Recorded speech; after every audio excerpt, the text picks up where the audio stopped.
Hey, hey there, cabin crew. Welcome to another episode of the Conversation Cabin podcast. I'm your fearless host, Farah, and I'm dropping this episode today because I find it fitting, being that I had the amazing honor of researching next to her this past weekend.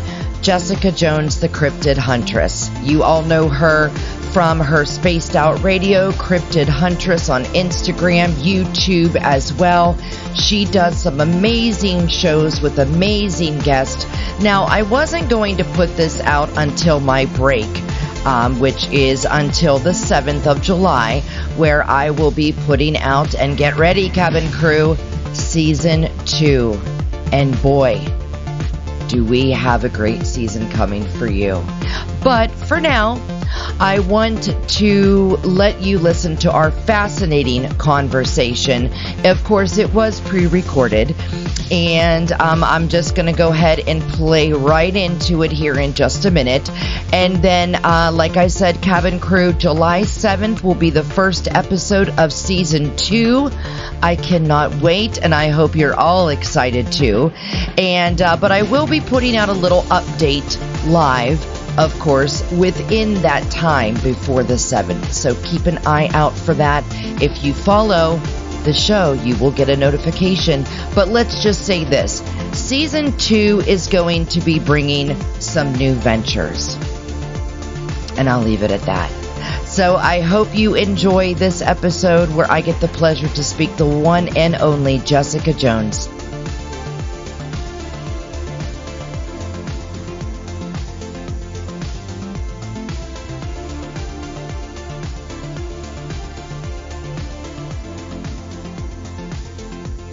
Is Jessica Jones, also known as the Cryptid Huntress. Jessica is renowned researcher of cryptids, Sasquatch, alien encounters, and government cover-ups, as well as a practitioner of remote viewing. In addition to her research, Jessica also runs an online store called War Women Goods, specializing in jewelry and watches with a unique Southwestern style. Y'all, you got to check them out. Some beautiful pieces of jewelry. With her passion for the unknown and her eye for style, Jessica is a force to be reckoned with in both the worlds of paranormal research and fashion. So sit back and let's join the Conversation Cabin and your host Farah as we explore the mysteries of the universe with Jessica Jones, the Cryptid Huntress and founder of War Women Goods. So Jessica, my friend, thank you so much for joining me. How are you doing today? Hey Farah, I'm doing excellent. Thank you for having me on today. Thank you. I know it's hard. You're a busy woman, so it's hard to get you in here. So thank you for giving me your time. I do appreciate it. I have many questions to ask you. This is going to be like a deep dive into you and what you are passionate about. So let me get my list of questions up because I want to stay right on track with how I have them out. All right. So now, first of all, before I get into my questions, I want my listeners to know about you if they're not familiar with Jessica, the Cryptid Huntress. Tell me just a little bit about you, who you are, why this is passionate for you, and how you got into all of this. Okay, well, I'm Jessica. I'm just a normal everyday person out of Georgia with some extraordinary hobbies. Okay, so about 2011, I started doing Bigfoot field research. And I am actually a member of 3 different teams. We go out, and it started off as Bigfoot field research. But being out in the field, when you do enough field research, you start noticing it's not just Bigfoots out in the woods. There's all sorts of weird stuff going on out there, a lot of paranormal activity. I actually grew up being very attuned to the paranormal and the supernatural. I saw ghosts when I was a kid, dead people. I had an affinity for like UFOs and aliens and stuff. And I would take my little nap mat, from kindergarten out to my front yard. I grew up on a farm out in Georgia. I live in Georgia. And I would go look at the sky at night, look up to the sky for UFOs when I was a kid. And I've always had a connection to ghosts, UFOs, Bigfoot, any kind of creepy monsters and stuff, Right. things that go bump in the night. I was never really scared of that kind of stuff. I also come from a long lineage of very psychic women in my family. They didn't call it that. Okay, nobody ever called it that. But just, you couldn't get away with anything when I was a kid. Mom always knew everything before I ever did something. I also had a lot of paranormal stuff that happened throughout the generations in my family as well. Like my grandmother, my great grandmother, and my great aunt, they had a possible alien abduction experience back in the 1980s. Oh my driving gosh. down a rural road in northwest Georgia, in a place called Rome, Georgia. I'm familiar with that area. Yeah, it's they were driving down the road on a highway one night, and a light came down over their car, enveloped the entire car, and the next thing they know, they're 2 counties over, or I think it was 1 county over. It was 20 miles away, and hours had passed. Okay, 1 to 2 hours had passed, and it was almost like a millisecond. Oh my gosh. Yeah, so they attributed that to angels. Super religious Christian women with like with the 10 Commandments in their front yard and everything. And they said that was angels taking them out of harm's way, they thought. Perhaps there had been like a wreck or something. Of looking at it. That's Yeah. interesting, Jessica. Okay. That's what anytime they were asked about that, that's what they said happened to them. But knowing what I know, I think it might have been aliens. I don't know. So, but yeah, everybody in my family, we pretty much we have a long line of like paranormal, supernatural stories going through back in the generations and stuff. But yeah, I started doing Bigfoot field research. The first time that I ever went out and did research, I had UFOs flying over my head and all that kind of stuff. It's been a crazy ride. I'm actually part of 3 teams. One of my teams has documented a portal. We've sent people into it, and they came back out to describe what happened to them. That has not been released to the general public yet, but that will be coming out hopefully pretty soon. Yeah, I waited 10 years to ever go public with the research that we do. I do research all over the South, from Georgia to North Carolina, Tennessee, Alabama, Florida, you name it, South Carolina. We do Virginia. We research all over the South pretty much. We have our hot spots. We have 3 or more areas that we research that are very similar to Skinwalker Ranch. And a matter of fact, the head of one of my teams wrote a book called the Meadow Project, Explorations into the South Skinwalker Ranch. That's Trey Hudson. And that's the team where we go out there. We originally went out looking for Bigfoot. We always have like orbs to light beings, aliens, UFOs, portals, interdimensional stuff happening. I mean, like Bob, one of our teammates, he turned into like a fireball one night and shot across the GPS and like went across the field. It's just weird. I mean, we have the weirdest stuff that happens. Yeah. And you can understand like why I didn't go public for so long, because the stuff that we experience is so out there. People wouldn't believe us if we told them back in the day. Okay. So not only were we having all this crazy activity, the head of one of my teams, my original team, Enigma Research Group, he is a excellent remote viewer and is formally trained in it. And when we had some extremely intense activity, the first time I ever actually went out with their team, we had like a possible abduction, like alien abduction kind of experience that happened. UFOs flying overhead, time loss, equipment malfunctions, a whole bunch of weird stuff went down. And he told us, he said, I think it's time for me to go ahead, and I think it's time to train everybody on our team in remote viewing. That way we can look into stuff from a different perspective and see what's really going on when we're having missing time, when we're having UFOs flying around us, when we have lights in the woods, we have orbs floating around, when we have Sasquatch screaming and noises we can't figure out what they are. I mean, my team it consists of wildlife biologists, nuclear scientists. We have people that are members of like the Department of Defense and firefighters and military guys, nurses, people that work from pretty much the entire spectrum, of stuff. But it's just interesting that like and these are professionals, which let me point yeah. out is if you're going to get any information from anyone, then it should be professionals, because you cannot say that a firefighter, military, or nurse, people that would, let's just say they can't be crazy in their professions. So, I mean, come on. Yeah. Yeah. Well, when I first started doing this, I worked for the state of Georgia. Actually, I was running an agency for women. And so I did not feel the need to explain myself to a bunch of people about getting out in the woods and going Bigfooting. So I would just tell the commissioners, people I work for, I said, I'm just going camping, going camping. And back then, I mean, this was 2011. You didn't see Bigfoot stickers on all the cars and stuff. There wasn't a show called Finding Bigfoot. There was none of that back then. It was something that sparked my interest. I had gone to a meeting with my mom one night where these guys were giving a presentation, and my mom said, hey, you really want to come to this. These Bigfoot field researchers are giving a presentation. I think you're going to enjoy it.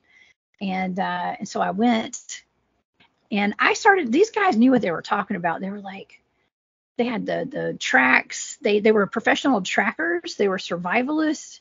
They had been researching Bigfoot for a long time, and they also took an unconventional approach because they were into the mind, body, spirit element of Bigfoot. Okay. Yeah. The psychic aspect of Bigfoot, mind melding, mind speak, all that kind of stuff. They experienced all that. This was back in 2011. They had been doing this for years before I met them. Okay. Wow. So I was late to the game back then. But no better people to match up with if you're going to get into it would be these people, because they have a wealth of knowledge. Yes. Like I said, wildlife biologists, doctors, nurses, all that kind of stuff, stock traders, whatever. I mean, we have such a weird, like a crazy, wild group of people, but which is great because like we're all from different backgrounds, but we all teach each other different skills. Whatever we know, we teach. We're like the A team. Well, it's good to be diverse because everybody brings something else to the table. If you don't have someone from every walk of life, then, it's kind of boring. When you get someone from every walk of life, then at least on a situation that presents to you all, then you have so many different aspects of the way they look at it. So everybody can think, put it together and go, now what should we come up with? What is this? Exactly. So yeah, I think that's great. Yeah, but we're all trained together as a team in remote viewing too, which is interesting. And I can get into remote viewing too, to talk about kind of what that is for the audience, because they may not be familiar with remote viewing. I was just about to ask you, what is remote viewing and how do you use it in your research? Okay, well, I use remote viewing every single day of my life, okay, because it's all about mind control, okay, and it's not me controlling other people's minds, which I wish I could. That'd be kind of awesome, right? But it's controlling my mind. And when you're out in the field, like I know you live on a property that's full of activity, and you know how it can mess with your head. Okay. It does, yes. Like being out there, being scared, being put in a fearful position of like feeling like you're threatened and all that kind of stuff. It's hard to keep your head on your shoulders sometimes. Okay. When you're in a weird predicament out there, and learning remote viewing and all the skills, like, I mean, we've trained for years and years and years in this stuff. And it's not just about like using your psychic abilities. It's about controlling your thoughts, controlling your mind, staying calm, noticing energetic shifts, noticing just everything in your environment. Okay. And so the history of remote viewing. Okay. I am no expert on anything, by the way. I just know how to do it, and I love doing it. Remote viewing is something that governments from all over the world use today, whether they admit it or not. Okay. But back especially during the Cold War era. You're good. The Cold War era. Okay. The Russians, the Soviets were using remote viewing. They were utilizing psychic spies, okay, to spy on the enemies and stuff. And so, of course, the Americans had to do the same. Right. And so there were programs like Project Jedi, Project Stargate, all these different programs where they were utilizing remote viewers to go in and psychically spy on other people and stuff. And psychic spying is not only, I guess what they use it for was like to locate targets, okay, and that could be like missing people, caches of weapons or bombs, Right. or I don't know. It could be anything, I guess. Remote viewing is having a blind target, being assigned a target, not knowing what that target is whatsoever, and using your senses and your psychic abilities, all your faculties, okay, your sensory stuff, like any kind of like your thoughts, your smell, sense, your taste, touch, whatever, to locate a target psychically. So the way I describe it is like a scientific way to use your psychic abilities. What I use the most, I've been trained in different modes of remote viewing. My favorite that I use is coordinate remote viewing. And that's where I am assigned a set of numbers, and that's all I get. Okay. We call them coordinates, and it's usually a set of 8 numbers, like 1, 2, 3, 4, 5, 6, 7, 8. That's all I have. And they're random numbers, but they are assigned a target. Okay. And the target could be anything from an event. It could be an object. It could be a missing person. It could be like a cryptid, for instance. You know, I mean, and you know, what I like to do when it comes to remote viewing is like, I like to see, first of all, if I'm remote viewing like a cryptid or something paranormal, I got to see if it's real, you know. And so I have to go in there, I start digging around, and my data will let me know, like, if I'm looking at something that's real or not. Okay. I won't get any data if it's not real. Fascinating. I've only had one target that I was assigned that it was just absolutely, there was nothing to it. And it was a very famous dogman story, but we won't get into that because people will get upset with me. Right. No, I know it. I'll tell you off air. Okay, that sounds good, because I'd like to know that, because that's Yes. why I said talking to you for me is very important, because you are straight from the horse's mouth. So it hasn't gone through 50 channels. So Yeah. Well, it is. I'm not going to put it out there like this, but it is kind of cutting edge, like what my team does, because there's nobody else really doing that. Right. You know, especially when it comes to like Bigfooting and being out in the field and being able to remote view while we're in the field. And before we go out, we can remote view the area that we're going to go investigate to see what kind of activity is going on there before we even get there.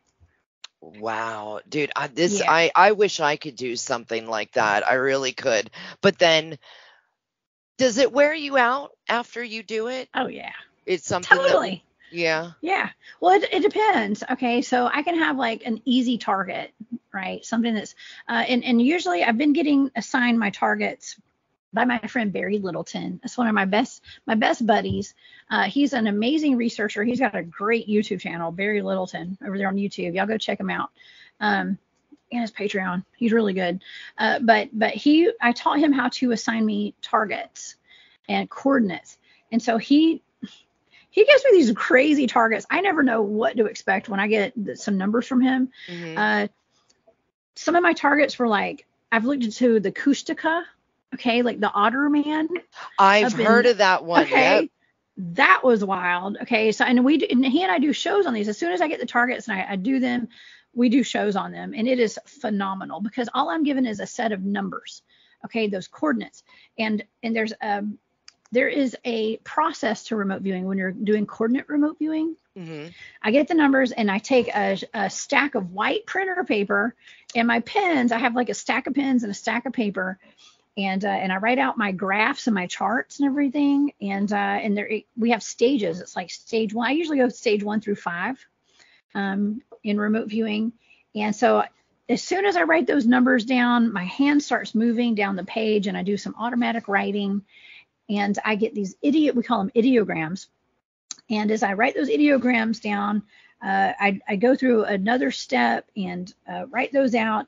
And then all of a sudden, all this information starts pouring out. Like it's like the aperture opens and all this information, it's like I'm pulling information out of the matrix from every direction. I'm hearing song. Like people make fun of me because I'm pretty open about how I get my information. And a lot of times I'll hear like rap lyrics.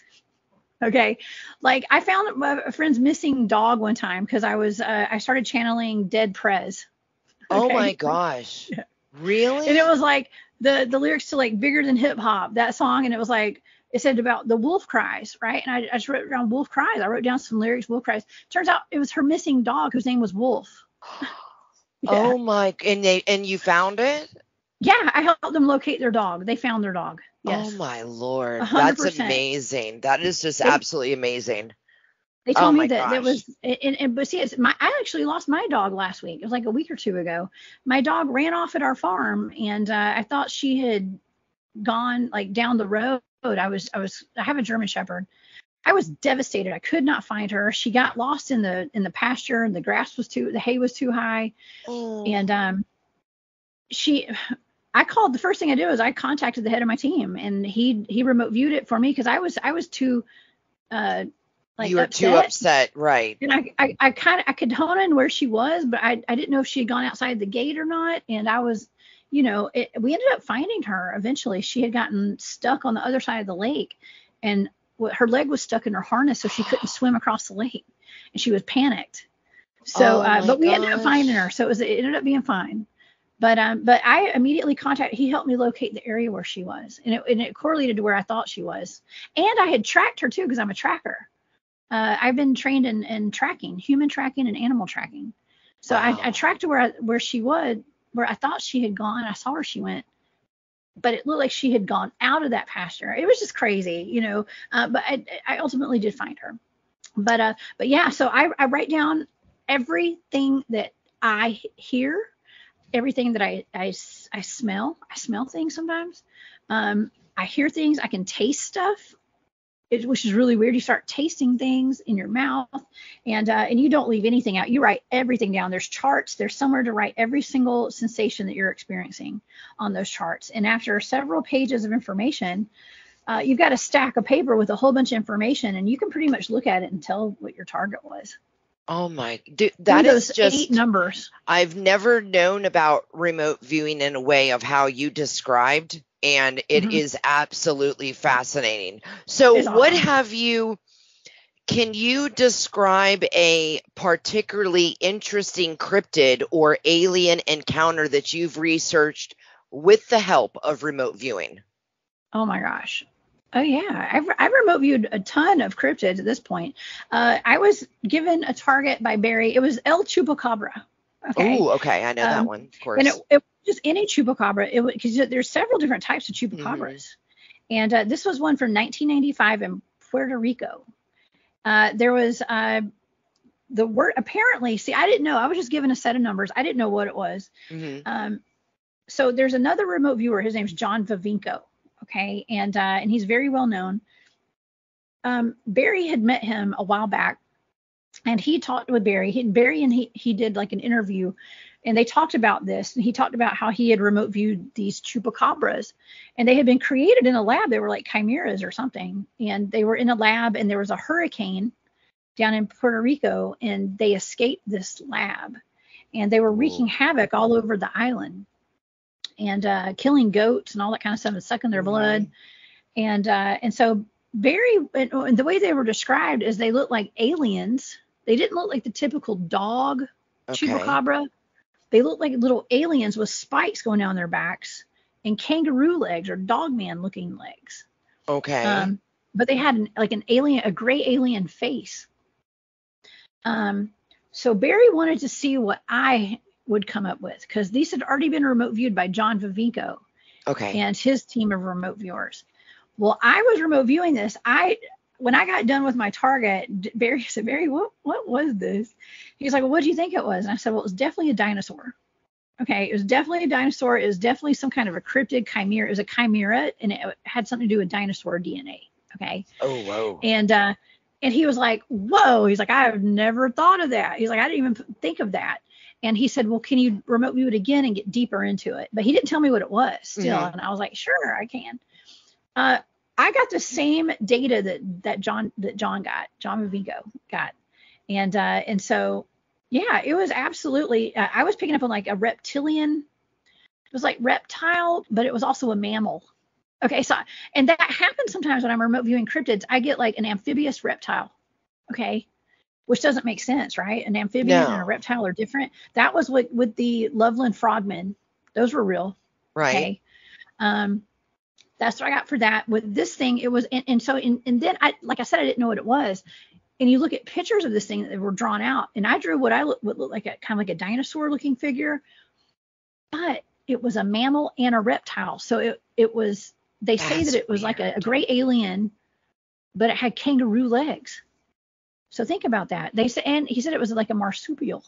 And that's the thing. I never heard of that. When I think of chupacabra, I think of the reports of a dog like hyena, wolf, but there's been a couple different descriptions of the face, but yeah, the mammal and the reptile, that's what I'm not getting. Makes sense. But that's a chimera. Okay, so there's anything that I've learned through doing remote viewing is that we have a lot of government experimentation going on, and I can't even say government. Okay, let me backtrack. I can't even say government. I'm going to say special agencies and stuff. I don't even know who these people are. I like to say government. It's easy to put a label on it, but I think there's agencies bigger than our government. Yeah, I think so too. I've always thought that either A, there's a force over the government, or B, we're working with aliens and there's still a force over the government, but they're working with aliens and they know all about everything, and the government is just there to kind of sweep everything under the rug a little bit, try to not bring it out there. I mean, of course, until the Pentagon thing dropped, no one, people had their suspicions of the government. And I think everybody was on the same page with that. But when they broke the news that they were, they did spend $22 million and they were researching it, we were like, okay, well, we kind of knew that already. But now, how have you personally seen a cryptid or experience an alien encounter yourself? And what was that time? Absolutely. Oh my gosh. So I have experienced several different cryptids, I guess. Most notably, I've experienced Bigfoots many times. Okay. I've never had a face-to-face, up-close, personal meeting with a Bigfoot. Okay, like they've been around my tent, they've been in my camp, they've been all over the place, and I've seen them from a distance, but I've never seen one up close. Okay. And I've been doing this since like 2011, I guess, like in the field, extensive research. But they're there. I know they're there. I mean, I've even had something, which, can I say for sure it was a cloaked Bigfoot? No. Okay. But there was an evening where I was walking up, I was being bait. Okay, he was being bait. I love being bait. Okay, when we're out in the field. I don't You're mind like, but that's like mind. Me. My friends will always say I'm the one that's the first one to go. I'll go. Yeah, me too. I'll do it. Me too. So I was being bait, and I was walking up this tree line. I had a whole bunch of dudes down at the bottom of the hill, and this is a place we call the UFO field. Okay, and it wasn't the UFO field until after this night and that weekend. But it was just like field number 1 at the time, right? And this is up in the mountains. And the guys were like, hey, why don't you go? This is the first time I had ever been out Bigfooting. That was the first weekend I ever went in my entire life. Okay. And I wanted to see, I didn't care what happened to me. I wanted to see if Bigfoot was real. I mean, I was gung ho. I was like, let's do this. Y'all put me in a weird situation. I'll do it. And so I went out and I went with one team. It was a bunch of dudes. They sat down at the bottom of the field and they all had their night vision cameras, their FLIRs, their thermals, and they were going to watch me to make sure, if anything happened to me, at least they'd know like what happened to me, I guess. But, and I felt some comfort in that. They said, hey, we'll walk up. It's like 100 yards, basically like a football field, up to this tree line, up a hill. And we had some activity out there, I guess, or the guys had some activity before I got there in this field. And so I started walking. I was like, all right. I put on my backpack and took off walking. And I got about halfway up this field, And I heard one of those guys running up behind me full blast, like full throttle. Oh my gosh. And I played sports in college and high school. I played rugby for my college and stuff. And I knew, like, I know what it sounds like to have somebody running up behind you to tackle you. Okay, that's exactly what it felt like. Oh I thought one of the guys was coming up to scare me. And I was thinking, man, that is so unprofessional. What are these guys doing? And as it got closer to me, or he did, I thought it was one of the dudes, I kind of braced myself and I kind of stopped to be like, okay, you got me. You know what I mean? And as whatever it was ran up behind me, it knocked my legs out from underneath me from behind and it kept going.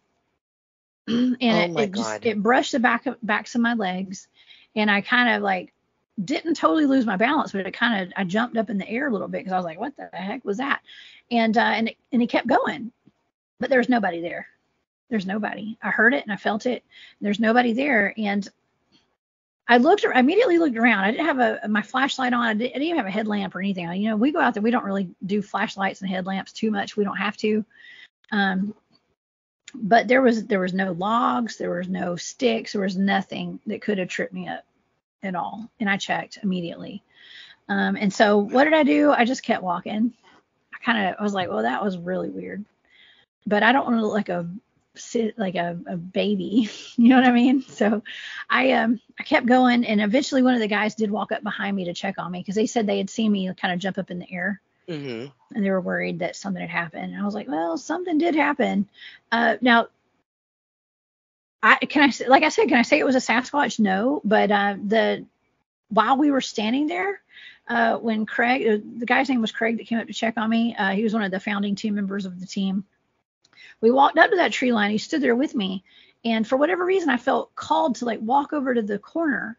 And I stood there for a little while. And JT, one of the guys down at the bottom of the field, he was watching me. And he said that a Bigfoot actually looked out from behind the tree and was staring at me. And he was watching it through his thermal the entire time. Oh, my God. So they saw what possibly knocked you off your feet. Yes. So my gosh. So that was wild. And I didn't know because I didn't have any kind of equipment with me. I was brand new. I was just out there to experience something and to have some fun, make some new friends, I guess. Right. But yeah, the next night we decided the next day, some of us would go back up to that field that next night. And so the guy who saw the Bigfoot through his thermal, or I guess it was FLIR actually, he and I decided to go out there and become one with the environment, like all day the next day, and go sit up in that tree line and hope that we'd sit there for so long and kind of camouflage ourselves in hopes that like a Bigfoot would eventually walk out and step on us. We were going to have the whole team come out around 9:00 that night. We got out there at like 3 p.m. It's like 1 or 3, I think it was 3 in the afternoon. The team came out around 9. So we'd been sitting out there for 6 hours. Wow. When they finally came out, and they were going to be all loud and like distracting. Yeah. And so he and I were just going to sit there in hopes that we were going to blend in to where the Bigfoot couldn't see us and they just come and walk and step on top of us trying to look at our teammates out there. Mm-hmm. But now that I know, those Bigfoots knew we were out there. We weren't hiding from them. And I want to ask you a question, since you are someone that has a lot of information and you've done field research with Bigfoot. My thing that I have an issue with is so many people, some researchers, they're not taking into account that they could be two of one thing. Mm-hmm. They're saying, oh, well, they couldn't possibly do this because they're an animal, or they couldn't possibly do this because they're supernatural, like they couldn't do physical things. Why can't Bigfoot be both? Why can't he be flesh and blood, but he can teleport? He has supernatural abilities. That's why he stays elusive. That, when some people have eyewitness accounts have said, when I saw the Bigfoot, it literally disintegrated into nothing, poof, went away. Yeah. What's your thoughts about that? Yeah. They're absolutely both, 100%. They're supernatural and flesh and blood and flesh and bone. Thank you. I believe a lot of them are so ancient here on this earth. They know how to utilize Earth's natural portals. Mm-hmm. Okay. And now I don't think that all of them are on the same level psychically as some are very basic. Some are constantly looking for food. Okay. Right. And they are just very animalistic types. Okay. And I don't want to say like animalistic, like, because I think that they are a peoples. Okay. I think that they're like a tribe of people, basically. They're just hairy people, humans. Right. In my opinion, I don't know for positive, but I think that they are more human than they are animal, for sure. Some of them are highly intelligent. Okay. Some of them probably have like some kind of alien DNA. I think that some of them live in the trees. Some of them live underground. I mean, some utilize portals. I think they're all different. It's almost like humans. Like, we're all different. Right. We're all different races and religions, and some of us have enhanced human capabilities that we utilize, and others of us don't. Right. You know? And that's what I feel about Bigfoot, is that it's flesh and blood, but it's been here for so long. It's been here before us. So it knows where, like you said, the portals, the vortexes to go in and out. It knows how to stay elusive, because it's not just physical and flesh and blood. It has abilities, just like you have abilities with remote viewing. It has abilities probably to do that as well, because I mean, everyone says that it's quite intelligent. Yeah, a lot of them are. Now, I don't think they're all super duper intelligent, you know. I don't think that, but I don't know that for sure too. I just know that some of the ones that we've remote viewed were working in conjunction with ETs and stuff, and their only job was to go hit a button on a device so they could go eat. Okay, so wow. Yeah, okay. I just think there's all sorts of different levels, just like there's different levels of humans. Right. No, I agree with you 100%. Yeah. Now, what have you come across is the most credible evidence that you have seen or heard of or talked about as far as Sasquatch? Sasquatch. I mean, every time we go out, we have just every time we go out, we have activity with Sasquatch. And I get all sorts of evidence from all of my team and all my guests and stuff that I've seen. I don't know. It's just, do you mean like footprints and vocalizations and tree structures and all that?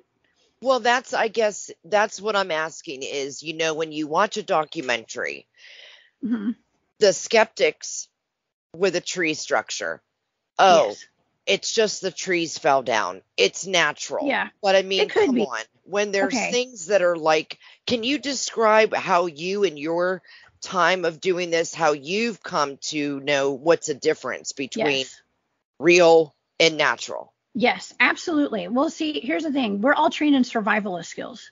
Right. And we're trained in all sorts of anything that you do out in the woods, we're pretty much trained in it. Okay. So tracking especially. And you can never underestimate the power of a drunk camper and a bunch of bored Boy Scouts. Okay. All right. And so a lot of people that send me, like, I don't entertain evidence pictures that people bring. Like, first of all, like, I'm very selective about who I bring on my shows, and the evidence that I show on my shows.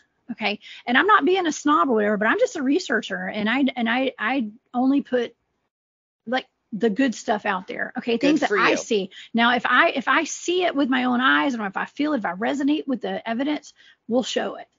Okay. We'll show it. We'll because I don't ever discount anybody's experience at all, because I know that we all have our own experiences, but I also know how to make a debris hut.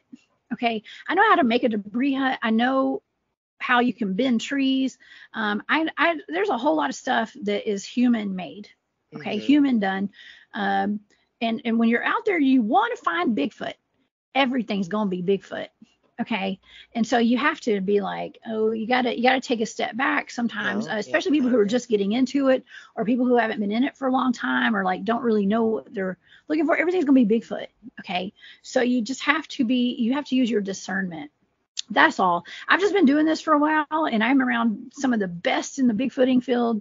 And so I've been taught by the best, and I know how to use my discernment. I'd get made fun of if I didn't. So, I have a lot of people I have to answer to. Good for you for only bringing the most credible that you feel in your heart is credible evidence, because we don't need any more stories. I don't do circles with the red circles, the pareidolia stuff. We don't entertain that. at the Cryptid Huntress channel. Good, Yeah. because yes, and even though people have their experiences, and I do not underestimate that, and I don't discount it at all. But when it comes to like the evidence, when you're asking about evidence, like the circles with a story behind it, if I don't see it, then I just don't show it. It doesn't mean it didn't happen though. Right. You're not telling anyone that no, they didn't have the experience. Exactly. You're just, hey, my job is to look it over, Yes. tell you what I think. And if you don't like the answer, I'm sorry, but I thought you came to me for answers, not for someone just to say yes and fall into. We all want to see something, but we have to start not creating any more stories. We have enough of those. We have enough stories. Now, how do you balance skepticism and open-mindedness in your research? Well, first of all, I just don't care what people think when it comes to my research and stuff. And that's why I didn't go public for so long. Mm-hmm. I waited 10 years and I still didn't mean to go public. I was kind of thrusted out there, unwittingly. I'm not going to say I made the mistake because it was the best thing I ever did, actually. Mm-hmm. I went up to go meet one of my girlfriends. She was volunteering at Camp Disclosure in North Georgia. Okay. And she drove down from North Carolina, and she was like, you got to come see me. You're in Georgia. Come hang out with me. We got a cabin for the weekend. So I went, and I was with a whole bunch of it was like a starseed reunion or something, galactic starseeds. And I thought that was kind of cool. And so I just went, and one of the guys, we were out on a hike, and one of the guys was asking me about my Bigfoot research. And I was telling him about it. He's like, man, that sounds like a lot like that Skinwalker Ranch of the South. And I was like, oh, you know about that? Have you read the book? And he goes, yeah, I heard it on Coast to Coast. Ooh. I was like, well, you know who Jessica J is in that book, right? And he goes, oh my God, is that you? He was fangirling. Yeah, well, he didn't know. I didn't, I was shocked too. I was like, this guy read this book. And so the lady who was throwing the conference heard about that. And she was like, oh, Jessica, please, will you speak at this conference? And I was like, I guess so. If Amanda's going to be there, I'll go, my friend.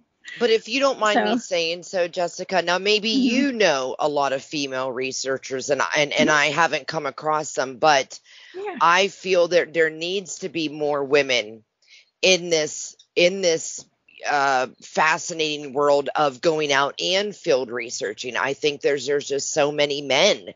Now, granted, like I said, you might know more than I do, but you're the only one that I know that is a woman that's credible, that has made her passion to help us all be able to see through the fog on what can be believable and what's not.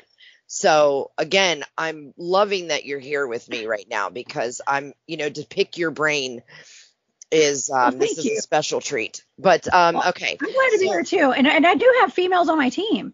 My friend Kristen Payton, she's been on my show a couple times and on Space Out Radio too. By the way, I didn't mention I am a host at Space Out Radio, and I have my own channel, so we'll talk about that at the end, I guess. Of course. I forgot to mention all that. But Kristen is on my team, and she's the one that actually filmed the portal incident. Now she's on my team, and then on my other teams I have a 2 or 3 women on that team as well, but it is majority male. It is good to have women on the teams, because it's really good at being bait. I'm just kidding. Well, it's just fun. You're right though, because women pheromones, we think mostly Sasquatch is male. We know that there's some reports of female, and they have juveniles and all of that, but again, I do think that more females need to get out, because it's male dominated. And, we have a lot to offer too with our, we can bring a different perspective, I think. Well, it's that frequency, and it's like that divine feminine energy out there, Exactly. It's very calming, and it does attract a lot of activity. And as far as like the psychic thing goes, like my entire team is trained in remote viewing, but there are no coincidences in this world, I don't think. No. And our team was brought together because I perhaps we've done this many lifetimes together. I don't know. There's no telling. I have my suspicions, Mm-hmm.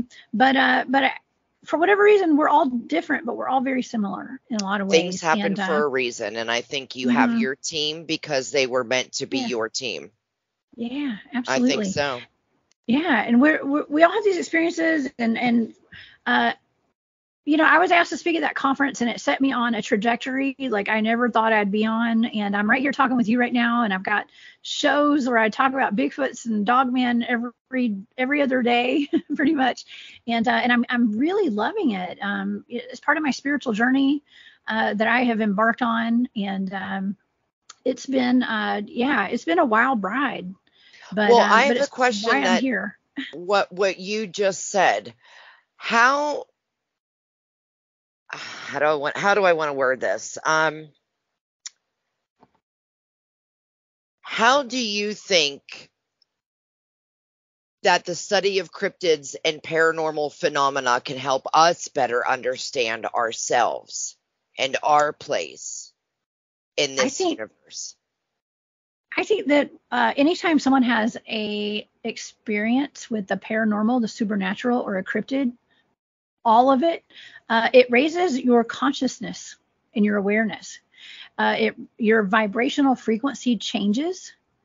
And I like to say that we are changing the world one Bigfoot experience at a time. Okay. Right. I do believe that it changes your entire reality. It busts us out of this 3D matrix reality that we're living in, that we've been taught to be a part of, like our own little gel cells, that we're stuck in, with all of the fluoride we're drinking pumped into us, and all the bad foods that aren't really foods, and the education systems, and whatever it is that's been put into place, the system that we live in to keep us trapped and to keep us thinking small, living small, being small, and to stop us from being on a spiritual journey and to awaken. And for whatever reason, I've been called to do this to perhaps potentially help awaken humanity, or just help people with my story. I've got a wild story. We've only scratched the surface with the things that I've experienced in my life, and with the cryptids, it's been a big part of my life. But this experience has really set me on a whole different trajectory in life, and I'm able to raise my awareness and my consciousness, and in effect, I'm helping other people do the same. I think you've found your path. I definitely, you fit into this very nicely, Jessica. I think that you bring also where you've made me with, when I started researching you a few months ago, just following your post, following you on your YouTube shows, I sensed some kind of connection where I was like, this is who I am right here. And I don't jive with many, because I'm one that's more of, I look at it in a more spiritual way. I look at it in a more deep way where, we are not just the best that this universe can make, because if so, it did a horrible job. There are, with crime and murders and this, that's what I'm trying to say is that, when people say, oh no, aliens, come on, no, that can't happen. So you think we're the best that the universe can make? Come on now. There's got to be other worlds, other humanoid. There's so many more. Yes. Exactly.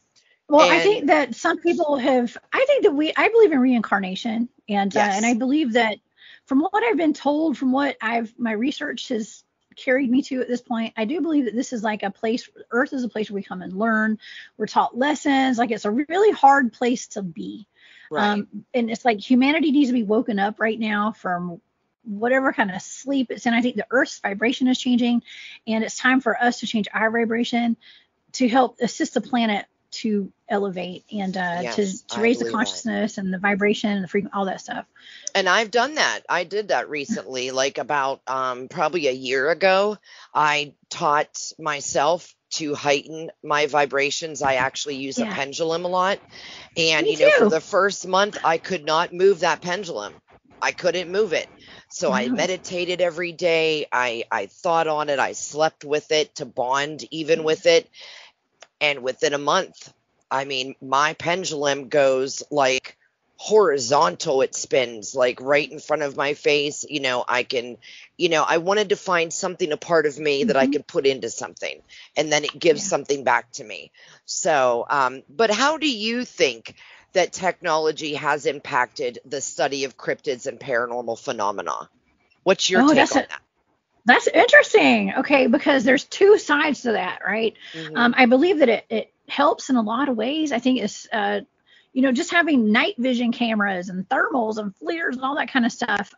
We wouldn't have been able to pick up that portal incident that happened, the cube incident in the meadow, had we not had that equipment. Okay. Now, I'm the type of researcher that goes out. I don't like carrying anything with me. I just take myself, my vibration, my frequency, and I walk out there and I go out for the experience. Okay. Yeah, I take equipment. I mean, I have a box full of like ghost hunting equipment and stuff, but we use the same equipment bigfooting as we do ghost hunting. Right. Okay. That kind of stuff. Some of the same stuff. We have other things too, like Geiger meters, Geiger counters, like, because we usually have like radiation spikes and stuff, and we have like paranormal stuff going on. We like to check for that. But yeah, it's kind of the same stuff, like REM pods and EVP recorders and I don't know, because whatever. Everybody's made up of an electrical, vibration. So it's all about frequencies and stuff. So those K2 meters are going to go off, when we're having any kind of activity out there sometimes. But I started off ghost hunting, which a lot of people do, and that's a good place to start. But I don't, it's just a lot of stuff to take out there. You don't need all that stuff when you are aware of your psychic abilities and stuff, and you can feel the energy, and you trust yourself enough to feel the energetic shifts and things like that. You don't need the equipment at that point. Like, I'm not out there to prove, like, this is me. Okay. I know that I'm public now talking about my research, but I never meant to be public about it. But you're not out to prove it to us. You're out to prove it to yourself. I'm not out there to prove it. I'm out there to prove it to myself. I never have been out to prove it to anyone but me. Good. And I'll tell my story, but I'm not out here to prove to anybody. Like, you want to see me like showing all my evidence, all my pictures, all that stuff, because I don't really go out there and do it for that reason. Right. Good for now, you. but I have people on my teams that do, and I bring them on my shows. And so their research is my research as well, because we're a team, and we do different things. We experience things differently. And so listen, I got some great stories, and we've had some weird experiences out there. But I'm not out there to prove to people stuff. Can you tell my listeners a little bit about that portal incident? Yeah, totally. Yeah. Okay. So we researched an area. We call it the Meadow. It's part of that book I was telling y'all about that Trey Hudson wrote. We call it the Skinwalker Ranch of the South, kind of. I mean, it's we like, as a team, we don't call it that. We just call it the Meadow. Right. But it's like you have to hike in there. It's in the middle of the woods, undisclosed location in the South. You have to hike in a pretty good ways through some dense woods to get to an open field. And we call this the Meadow. It's several acres of land, okay, like where the meadow is. And there was one evening the team had hiked out into the meadow. We disperse into smaller teams usually. Like, we go out as a team, and we disperse into small, like 3-man teams or 2-man teams or whatever. And everybody went around the different sides of the meadow. Now, I got to give full disclosure. I had left that afternoon because my son was like 3 years old at the time. Okay. This was about 5 years ago.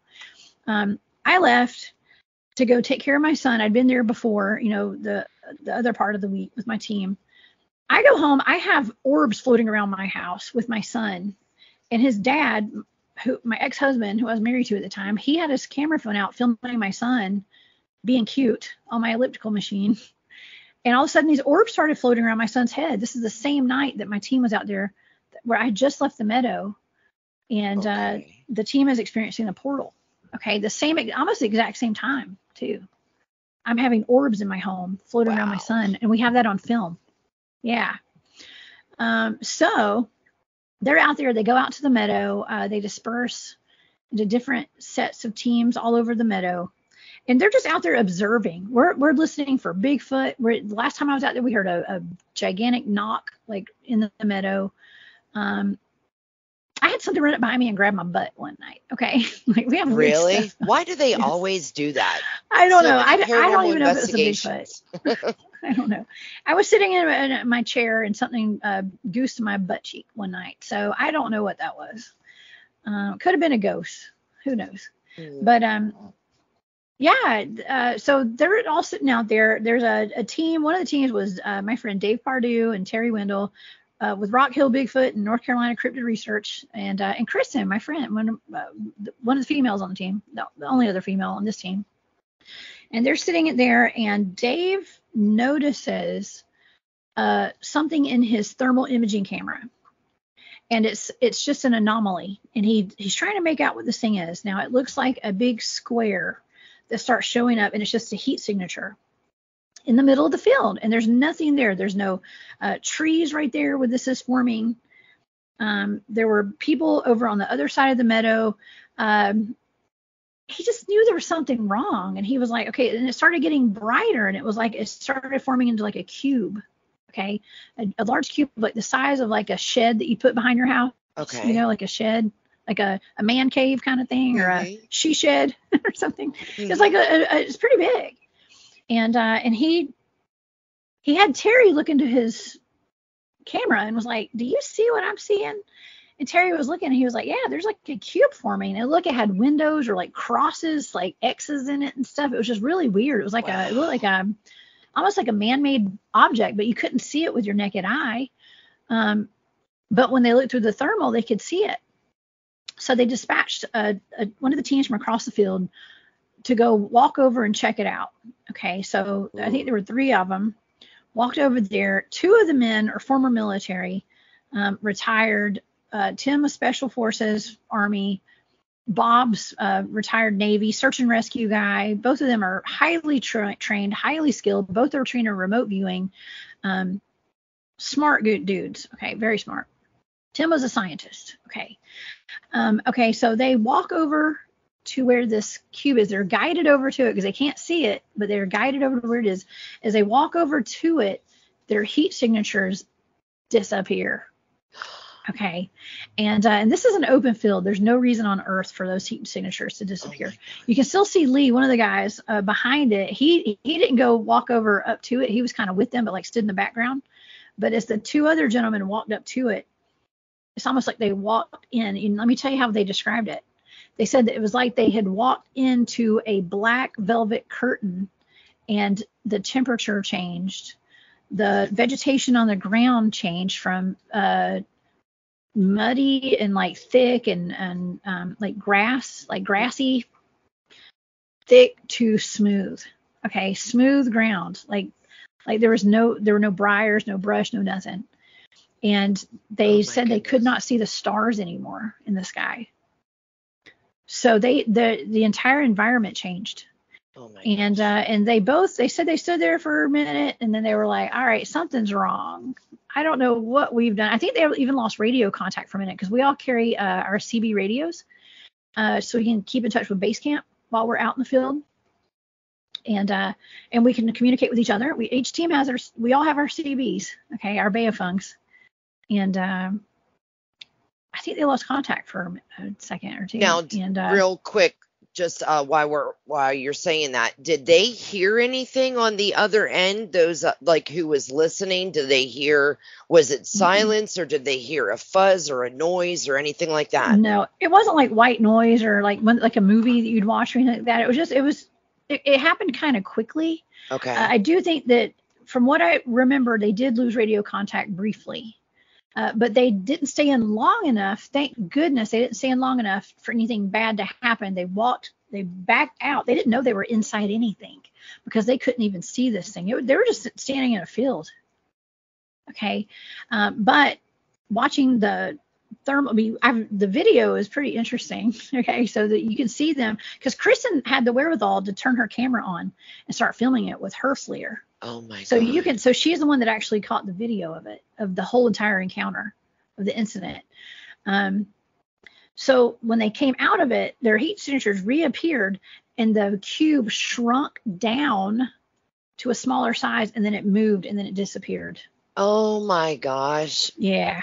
So, I mean, had they stayed in it for a few more seconds, they might have disappeared with it. We don't know. And was there any after effects from Yes. those two? Yeah. Bad ones.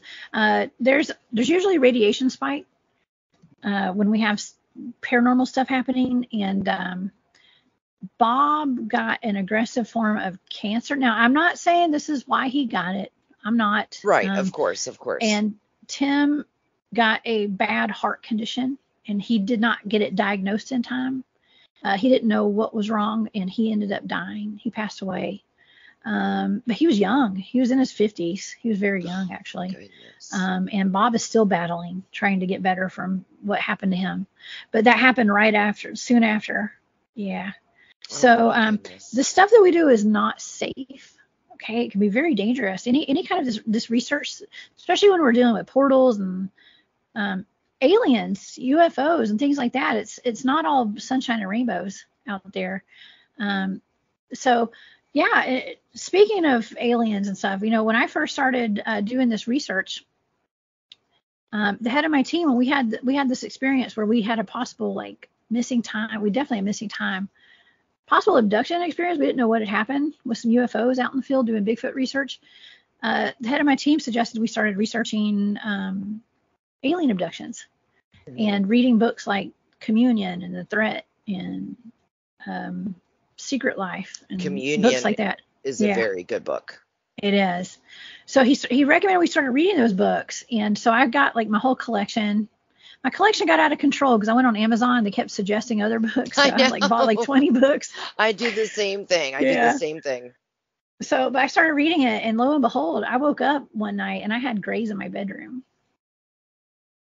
So, and I had 2 experiences with aliens in my house when that started happening. Okay. Yeah. So tell me what you saw, Jessica. Tell me what you saw. Okay. So the first time it happened, I believe it was the first time. It's been a few years since this happened. But there were, and I can still remember what they looked like and everything. And it's really interesting because I fell asleep right after I realized what I was looking at both times. But yeah, I just woke up. I don't know if I manifested. I'm really big into manifesting and now, did I manifest it, or had they always been there and I finally was on that frequency to be able to see it because I was studying it and I was aware of it? That's my question. It's a good question. I woke up and there were 2, it looked like people standing in my doorway, but they were short and they were bald. They looked like the typical grays, and they were just standing there looking at me. And I fell back asleep. And so I don't know. It's like I saw them and I was like, a lot of times when I see stuff that's weird like that, I'm just like, oh, whatever. I just go back to sleep. This might be a dream. Okay. It's either I go to sleep, but I feel like they have an ability to put you to sleep. There's some sort of hypnotic trance that they put us in, I think. I was just going to ask you that. Do you think that you fell asleep because you were tired, or did you fall asleep because you think they had something to do with that? Yes, they did. I think they did. The second time it happened was not too far after that. I woke up to a hooded figure standing by my bed. It looked like the Grim Reaper. But it had hands. It had hands that were sticking in front of it like a praying mantis. And it was moving weird. It wasn't moving like a human. Now, it was moving oddly. On that subject right there are many people that think they believe in demons and think that aliens are somewhat that. Not aliens, but one of the 200 fallen angels that fell to Earth and are creating havoc. What are your thoughts on that? Oh, man, that's something we've been talking about a lot lately on my channels, my shows. I don't know for sure. Being a remote viewer, we don't label things. I don't like labeling anything, actually. Right. Because I don't know for sure. But I do know a lot of people do think that they are demons. And I got to say, I never thought that before, but now I'm kind of leaning that way where it could be. Isn't Could that be. interesting? Because I've watched a Yeah. couple paranormal investigations where, number one, the paranormal investigation was the people went there because it was an alien report from the homeowners. Yeah. And the weird thing is when you watch a paranormal investigation and then you watch an alien slash paranormal, because they're trying to just, distinct the two, they almost have the orbs, the little black shadows that run across the floor. Yeah. So, you just always wonder, but then again, we cannot be alone in the universe. You know? Well, here's another kicker for you. I wonder now, like, are aliens even from outer space? Are they from inner Earth, like interdimensional? My husband thinks that. And I question that now. I question everything, of course, but I have to wonder. One of the most controversial shows that I've done in a long time, and I do a lot of controversial stuff, a lot of shows, we talked about inner Earth and the ice wall and a possible flat Earth theory. Yep. Okay. And some people say that outer space is actually just beyond the ice wall. And good Lord, that's divisive, Farrah. I tell you what, that's I've never had so much discussion and arguments on my Instagram page and stuff. Well, I just let people go at it. I didn't take it down. I was like, oh, y'all fight amongst yourselves. Hey, it's great to have. I'm just putting it out there. Yeah, but remember, but people get mad about it. Admiral Byrd. You can't go against what he said. He said that when right in Antarctica, there is a whole nother thing down there. There's a whole nother Earth or, area. So, I mean, he's a Navy special officer. I mean, he was an admiral, for God's sake. He wasn't crazy. Yeah. So, I mean, and he documented that in his notes, what he saw, what he meant. So I definitely believe that there's an inner Earth. There absolutely is. There's totally inner Earth for sure. I stumble across inner Earth, the entrances to inner Earth in some of my remote viewing data, and a lot of these targets that I do have inner Earth connections. Like, let's say like the Giant of Kandahar. Okay, let's say the Phantom Island of High Brazil. That's from inner Earth. Okay, maybe that's what's Atlantis. Maybe that's what Atlantis is. Could be. Also, I had a connection with inner Earth with the Dyatlov Pass incident. If you're familiar with that, with the 9 Russian hikers. I'm actually doing an episode on that in a couple weeks. Okay, well, I did a remote viewing. I did 4 or 5 remote viewing targets on that actually. Where I got, that was the first remote viewing show I ever did actually publicly was on Dyatlov Pass. I'll send you a link. Okay. Yes, please do. What'd you come up with in that? It was those hikers they got off course. Okay. They were supposed to check into some kind of checkpoint, and they had gone into the Ural Mountains in Russia, and they were doing like a hike for fun, I guess. And they were supposed to check in at some point. They never checked in. Okay. And so a search team was sent out to go look for them. Their bodies were found. They were all killed. Okay. Yeah. And who rips out tongues? Well, it was not ripped out. It was removed. Right. Okay. Which is ripped out too. But here's the thing about remote viewing. We get to do deep mind probes and talk to these people. Okay. Psychically. And I got to talk to all of them. I talked to her actually. So what? So the story behind it goes that it was suspected that the Russian mink, the Russian Yeti had attacked them and killed them. Or they got scared out of their tent by the Russian Yeti. It's called the mink. And they ran and they all died of hypothermia. Okay, that was the story. Yes. There was actually a picture on one of the cameras that had been found that had a picture of what looked like a Russian Yeti. I think it was a man in a snowsuit, personally. That's my opinion on it. But not to say that they weren't potentially stalked out by a Russian Yeti. That's totally possible. But I think there was also, I know for a fact through my data, according to my data, I'm not saying it's my fact, I'm saying it's the data. They had wandered off into an area they weren't supposed to be in. It was patrolled by the Russian government, the military, and they got off course, and What they each told me was that something came from the sky. It looked like lights on with umbrellas attached to them, falling from the sky, and it scared them. They all took off running. They were chased down. It was basically the military chased them out of there. They all pretty much died. Like the first two groups of people that were found, they died of hypothermia and exposure. Then like 2 or 3 months later, the last 4 were found. Right. I remember that. And there were 3 or 4 of them at the end. Yeah, there were 2. The groups were 2 bodies of 2 men, and then like 2 women and a man, and then there was like 1 woman and 3 men, I think, at the very end. And the last 4 that were found, I believe, they had injuries that consisted of being dropped from somewhere very high, like a car accident.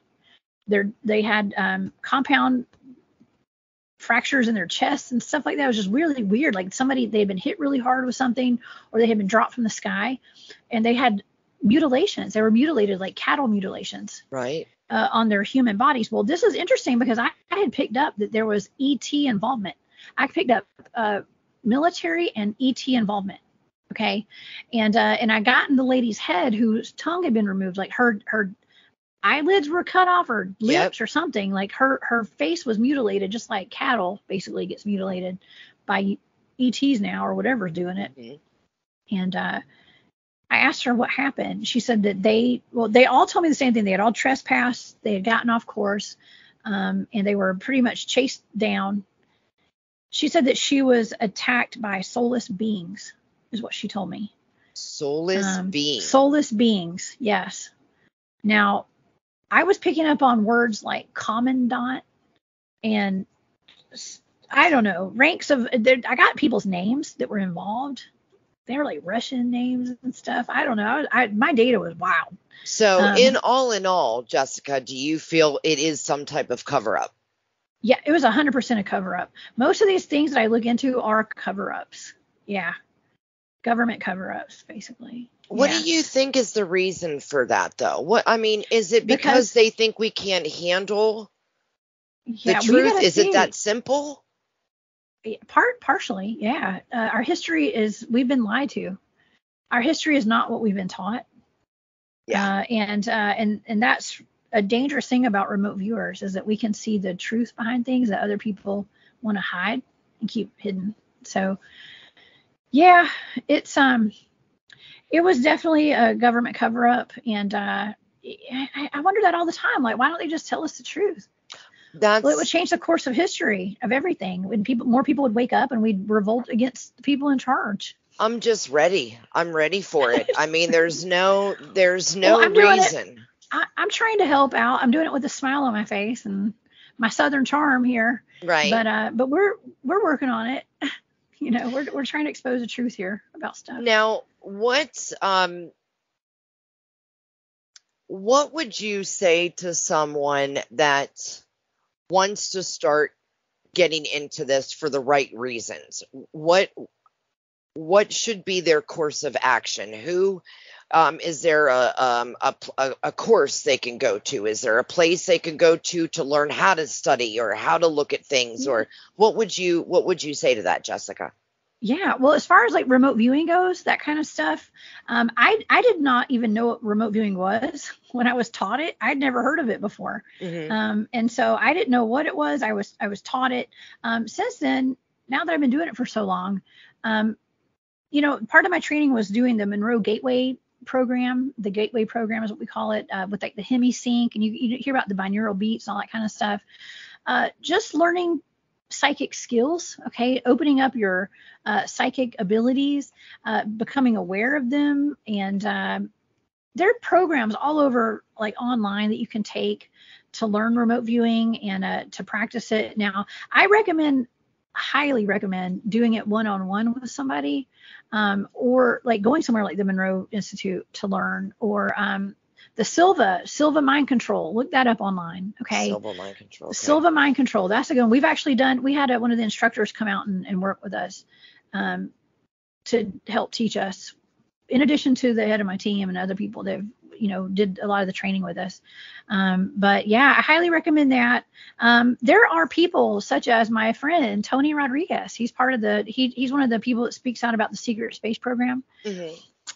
Tony has a group of remote viewers, that people that want to learn remote viewing, and I send him blind targets sometimes for them to do, and I'll be working with him in the future on doing some of this. But he has a group. Just look up Tony Rodriguez and remote viewing. He told me that he was actually taught remote viewing in the secret space program when he was gone. So oh wow, it's interesting. Yeah, it's really cool. I'm actually going to be hanging out with him next week at the Journey to Truth conference. So ooh, yeah, okay. we're both presenting there together. Not together, Where's that but we're going to be there conference together. It's up in Grafton, Illinois. Grafton, Illinois. Okay. Yeah, it's coming up. Yeah, the end of May. Let me ask you 2 quick questions on an alien topic. Okay.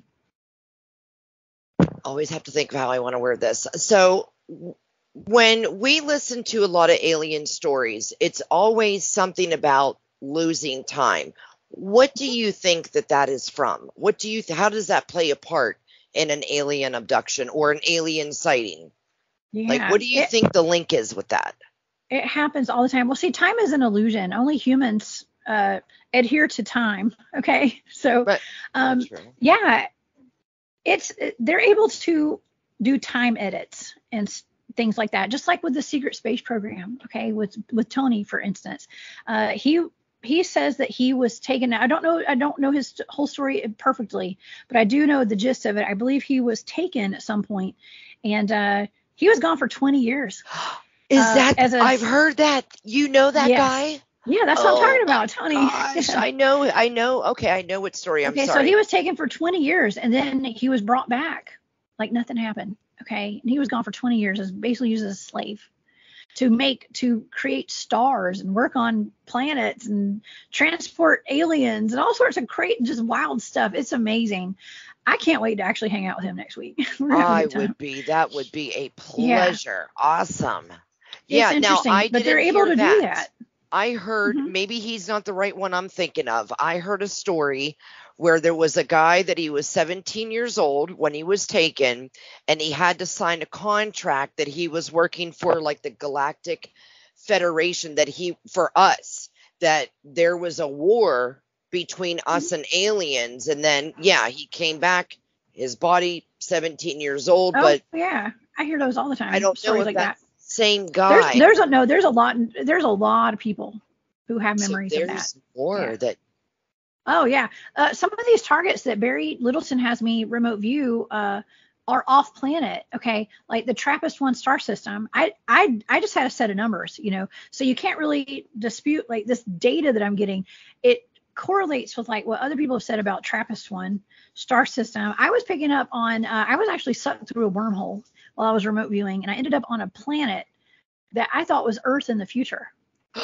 But there was total slavery going on there, though. It was like human slaves and ET slaves and all this stuff, but it looked like big cities there, but they were like futuristic cities on Earth. And we were slaves? Oh my God. Humanoids. Yeah.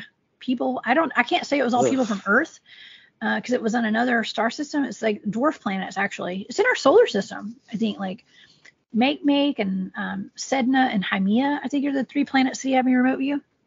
It's crazy, super crazy. But yeah, there was slavery going on there, but it was just like Earth, but in the future. When I was remote viewing it. That's scary. That's scary. Yeah. So there were shopping centers there. There was like TJ Maxx and stuff. Okay. We can go to TJ Maxx and get some clearance discount. They had like malls and stuff. I mean, that's why it was so confusing when you told me that wasn't Earth, because I was like, oh, it was Earth in the future. Because Barry always asked me when I get done with him, he's like, what do you think that was? I was like, well, I think it was probably Earth in the future. He was like, no, what? He was like, it's not Earth. Oh my gosh. But it's a planet, though. I was 100% on target. Yeah. Wow, Jessica, you are an amazing person. My goodness. Thank you. I just have fun. I don't know what I'm doing over here. When you think about the Eisenhower, where he supposedly made a deal, that for technology, they can come and experiment on us whenever they want. Do you think they are doing that? Yeah, that gets us into the whole demonic aspect as well, though, because it's almost like, yeah, I think that did happen. I really do, actually. And I think it did too. but the way I looked at it the other day, I had my buddy Dennis Carroll on my show. He's a demonologist, and I asked him about that. I said, what about when Eisenhower made that deal with the aliens? What if he was making the deal with the devil to sign us all on our behalf as humans, making a deal to give our souls over basically to demonic forces? I mean, it was just a question. I'm not saying that's true, but it's just a thought. You got right? a question. Because everything's a contract, right? The demonic stuff, it's all contracts. It's like selling your soul to the devil, right? It's like he might have. It's almost like he sold us all over, humanity over to the demons. Look how much what if that happened? That's exactly. Yeah, but what's the price of the technology? Technology is taken over. And look how it's much wiping out humanity. Is on this earth. There is so much chaos. Right. If you look at a video where you're putting a 1 second clip of everything going on around the world right now, it looks like the worst place you could ever live. Homelessness, some people say it is. Sickness, dying, the division. Planet. I mean, it's just there shouldn't be anyone starving. There shouldn't anyone without a home. I mean, without water. Exactly. Right. We could do a lot better. And what's funny is, look how much we have spent on the Ukraine war. All that money could take every person off the street in the United States. Yeah. But we don't do that. And see, that's the weird question I always ask. Why do we not choose? We allow them to do that stuff to us. We sign a contract unwittingly, most of us, when we're born. Our parents sign us over to the state, to the government, with a piece of paper called our birth certificate, right? Our social security cards. It's like we're contracted slaves, basically. I know that sounds kind of a little bit out there, perhaps, but I mean, that's but the way I've we never look at it. thought of it and that you got to way. think about it as like in a demonic way, kind of. It is kind of demonic, all this stuff. I don't know. You know what? You want to go back? It's just food for thought. To the Holocaust. With all the numbers on their arms, what do you think our social security number is? Yeah, it's like a barcode. I never thought about it that way. Yeah. Wow, that is so interesting. Jessica, I know. We have to do this. It might be a little bit much. This is fun talking with you, part 2, part 3, we're part on that 4, vibe. 10. We're on the same frequency, Farrah. Wow. Okay, so.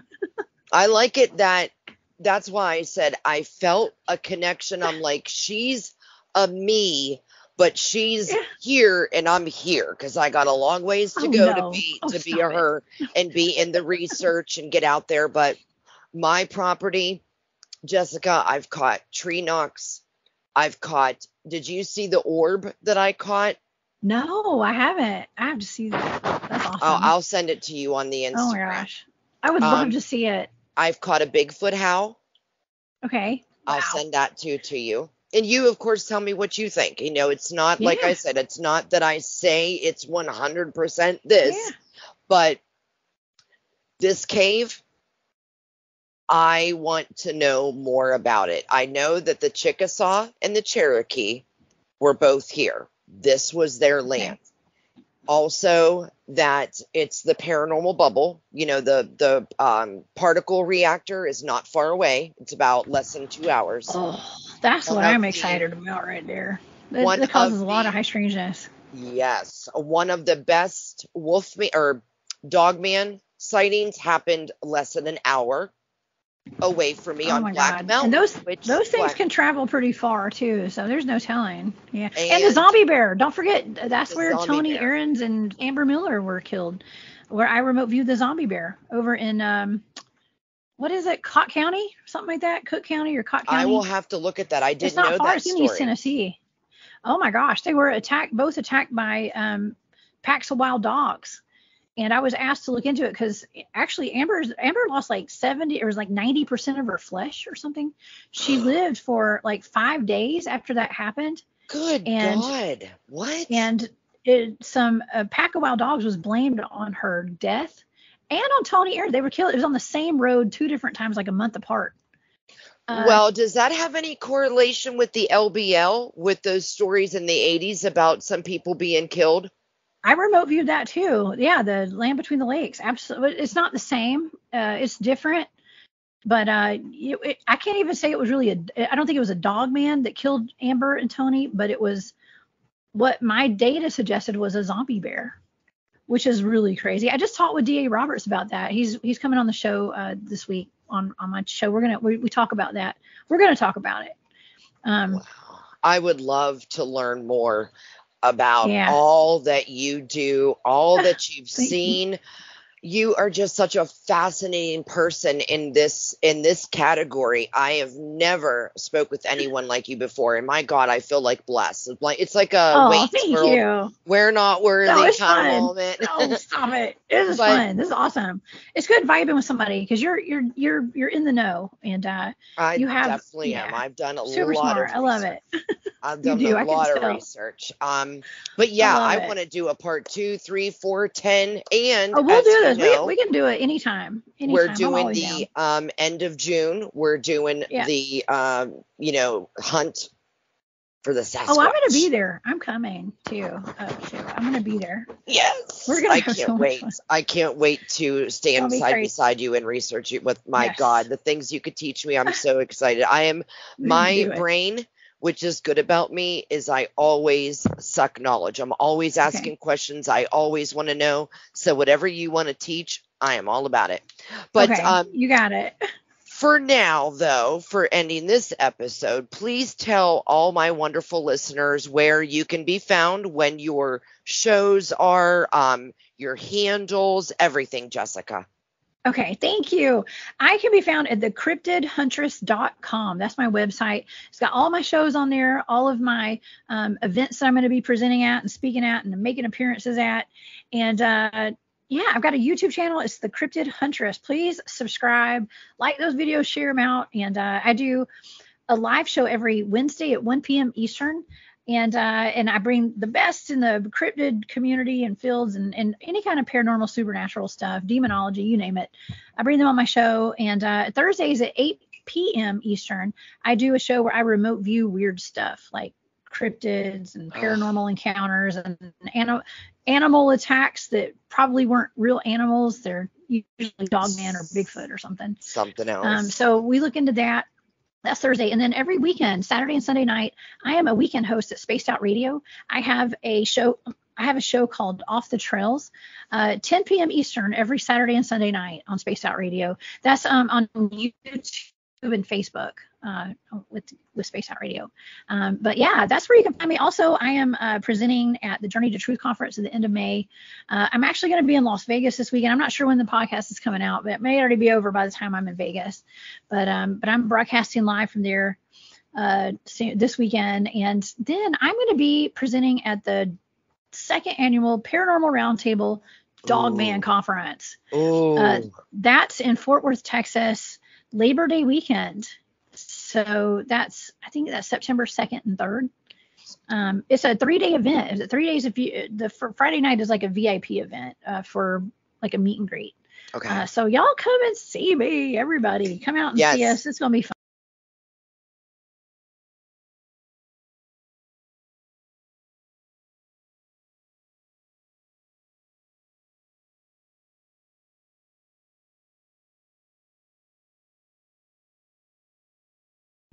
And that's a wrap on my fabulous conversation with Jessica, the Cryptid Huntress.